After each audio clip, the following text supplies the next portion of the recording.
Nishad party के 13वें संकल्प दिवस के खास मौके पर शिवसेना के दिग्गज और वरिष्ठ नेता डॉक्टर अभिषेक वर्मा लखनऊ पहुंचे।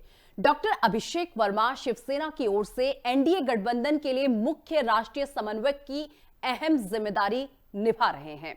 2027 के यूपी विधानसभा चुनाव को लेकर शिवसेना की तैयारी क्या है, एनडीए गठबंधन की एकजुटता और सीट शेयरिंग जैसे मुद्दों को लेकर हमारे संवाददाता अक्षय दत्त जोशी ने डॉक्टर अभिषेक वर्मा से खास बातचीत की। इस दौरान क्या कुछ कहा, अब वो आपको सुनवाते हैं। 2027 के विधानसभा चुनाव से पहले एनडीए की सहयोगी पार्टी शिवसेना भी अब उत्तर प्रदेश में ताल ठोकते हुए नजर आएगी। आज हमारे साथ बात करने के लिए हैं अभिषेक वर्मा जी।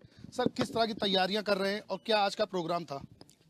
आज वैसे तो हम लोग निषाद पार्टी जी का कॉन्क्लेव है, उसमें आए हैं।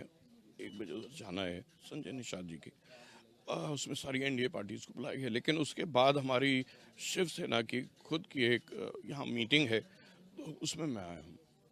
सर, इससे पहले भी शिवसेना उत्तर प्रदेश में चुनाव लड़ती रही है, तो उस रिजल्ट को अगर देखें और अब रिजल्ट को देखें, क्योंकि आप बता रहे हैं कि बीजेपी बड़ा भाई है, बीजेपी को बड़ा भाई मानकर आप यूपी में चुनाव लड़ेंगे, तो कितना फर्क दिखेगा इस बार? इस बार ही चुनाव तो बीजेपी के साथ ही हम अलायंस में लड़ेंगे।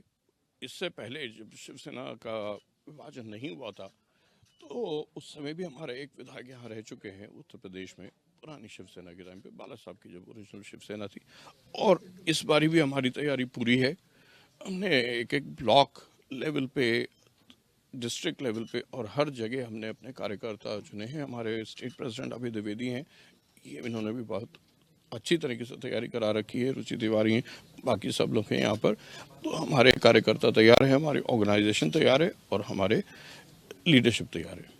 सर, एक बहुत महत्वपूर्ण सवाल उठता है कि जब भी महाराष्ट्र की बात आती है तो उत्तर भारतीयों में एक थोड़ा सा डर का माहौल हो जाता है कि वहां पे उत्तर भारतीयों को पीटा जाता है मराठी ना बोलने को लेकर के और हिंदी क्यों बोलने को लेकर के। तो कैसे आप विश्वास जीतेंगे उत्तर प्रदेश में आकर के? सबसे पहली बात यह है कि महाराष्ट्र में कम से कम 50 से 60 लाख, हो सकता है 1 करोड़ भी हों, पूरे महाराष्ट्र में। पूर्वांचली हैं, बिहार से हैं और पश्चिमी उत्तर प्रदेश से वहाँ पर लोग सेटल्ड हैं।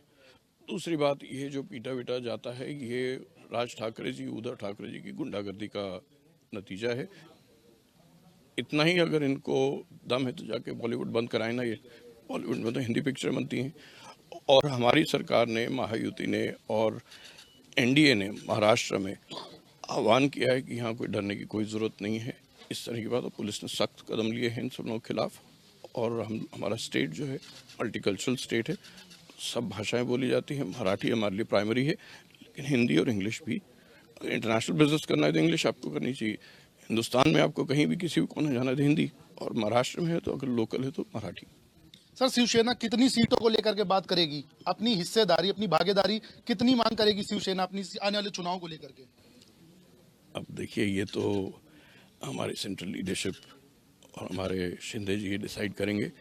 लेकिन मैं इतना ही कह सकता हूँ कि हम अपने जितने एमपीज़ हैं पार्लियामेंट में, हमारे शिवसेना के 7 लोकसभा में और 7 लोकसभा में और 1 राज्यसभा में, उसके प्रोपोर्शन में हम यहाँ पर सीटें अपेक्षा रखते हैं। बिल्कुल, तो ये हमारे साथ थे अभिषेक वर्मा जी, जिनका कहना है कि अब आने वाले 2027 के चुनाव में बीजेपी को अपना बड़ा भाई मान करके उत्तर प्रदेश में ये विधानसभा के चुनाव लड़ेंगे। सहयोगी पंकज के साथ अक्षय दत्त जोशी, एफएम न्यूज़, लखनऊ।